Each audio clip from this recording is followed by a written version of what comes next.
ఎందుకు ఇంతసేపు ఊరుకున్నాడు? ఆ రాజసూయంలో అగ్రపూజ చేసినప్పుడు, అర్ఘ్యం ఇచ్చినప్పుడు తోలనాడి కృష్ణుడి పట్ల చిన్నతనం చేసి మాట్లాడినా సహించడానికి కారణం మేనత్తకిచ్చిన మాట.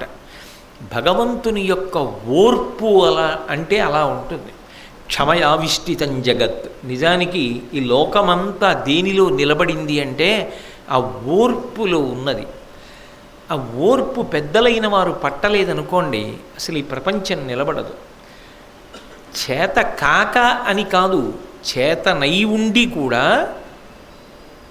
తాము బాధపడి ఊరుకుంటారు తప్ప తొందరపడి ప్రతీకారానికి దిగకుండా నిలబడగలిగితేనే లోకము నిలబడుతుంది తప్ప అయిందానికి కాందానికి అన్నింటికీ ప్రతీకార ధోరణితో ప్రవర్తించడం మొదలు పెడితే అసలు సమాజం ఎలా నిలబడుతుంది? ఆ క్షమాగుణం అంత గొప్పది. భగవానుడంతటి వాడు దాన్ని ఆచరించి చూపించాడు.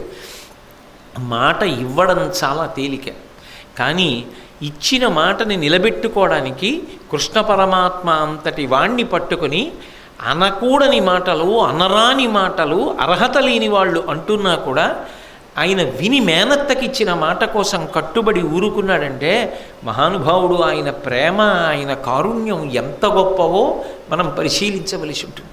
అందుకే ఆ 100 తప్పులు పూర్తయిన తర్వాత రాజసూయంలో శిశుపాల వధ చెయ్యడానికి సుదర్శన చక్రాన్ని ప్రయోగిస్తున్నాడు. ఇక వీడి నోరు మూత పడదు, వీడు ఆగడు.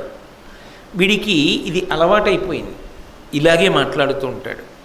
100 తప్పులు పూర్తయిపోయి నేను ఇక ఉపేక్షించిన ఎంతమంది పెద్దలు చెప్పినా వీడి మూర్ఖత్వమే తప్ప ఏది మాట్లాడకూడదో అది మాట్లాడకూడదని తెలుసుకుని ఆగేటటువంటి స్వభావం వీడికి లేదు.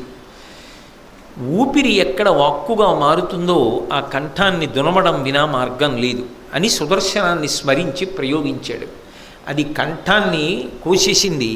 ఒక్కసారి అందులోంచి రుధిరధార, రక్తధార తెళ్ళున పైకి లేచి కింద పడుతుంటే శిశుపాలుడి యొక్క శరీరం కింద పడిపోయింది. విశేషమైన అధర్మమునందున్న వాడి వలన లోకనింద వాడు పొందకుండా ఉండడానికి, లోకమును రక్షించడానికి వాడిని సంహరించి లోక సంరక్షణ గావించాడు కరుణామూర్తి. వీడు రేపొద్దున్న సైన్యాన్ని తీసుకుని కురుక్షేత్రానికి బయలుదేరి వచ్చి కౌరవులతో కలిసి పాండవులకు వ్యతిరేకంగా యుద్ధం చేసి ధర్మములకు వ్యతిరేకంగా నిలబడి పాండవులకు కష్టకారణము కాకుండా ఉండడానికి ముందుగానే శిశుపాల సంహారం చేసి పాండవులను కాపాడాడు కరుణామూర్తి. ఏది చేసినా కారుణ్యమే. భూత భవిష్యత్ వర్తమాన కాలములు తెలిసున్నవాడిగా పరాత్పరుడిగా ప్రవర్తిస్తుంటాడు కృష్ణుడు భారతంలో.